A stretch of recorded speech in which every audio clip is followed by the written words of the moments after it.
வாங்க அப்படியே வந்து என்னோடய வீட்டில் நான் என்னென்ன விளக்குகள் வச்சுருக்கேன்னு சொல்லிட்டு காட்டுறேன். நேற்று வந்து விளக்கெல்லாம் க்ளீன் பண்ணேன்னா சரி இதை ஒரு வீடியோவாக கொடுக்கலாம் அப்படின்னு சொல்லிட்டு இந்த விளக்கு வந்து நான் ஆசையாக வாங்கிட்டு வந்த குபேரர் விளக்கு. குட்டியாக இருக்கும், அழகாக இருக்கும். நம்ம குட்டி சிலை வச்சு இதுவும் குபேர விளக்கு தான். இது வந்து எங்கள் அம்மா ஏதோ ஊருக்கு போயிட்டு வாங்கிட்டு வந்துருந்தாங்க. எனக்கு ராசியான விளக்கு தான் ரெண்டுமே. அப்புறம் இது எனக்கு ரொம்ப பிடிக்கும், ரொம்ப ஃப்ளாட்டாக இருக்கும். இது வந்து ரேட்டு கம்மி தான், 60 ரூபாவே என்னமோ ஒரு பீஸு.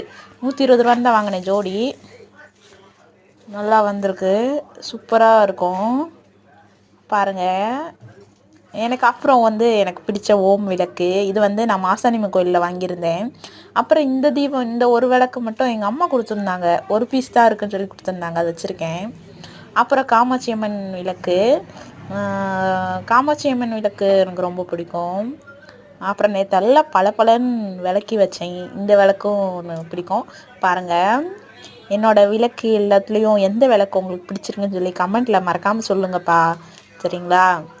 சேனல் பார்க்குறவங்க லைக் பண்ணிவிட்டு பாருங்கள் மறக்காமல், சரிங்களா? நிறைய பேர் பார்க்குறீங்க, லைக் கொடுத்துட்டு பாருங்கள், சரிங்களா?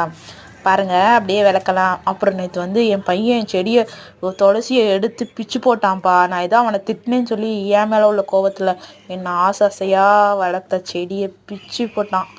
அப்புறம் ஒரு இலை கூட இல்லை. பார்த்தீங்களா எப்படி இருந்துச்சு? காலையில் சாயங்காலம் இப்படி பண்ணிட்டான். ரொம்ப கஷ்டமாயிருச்சு. நான் அழுதுட்டேன் நேற்று, ஃபுல்லாக உட்காந்து அழுதேன்.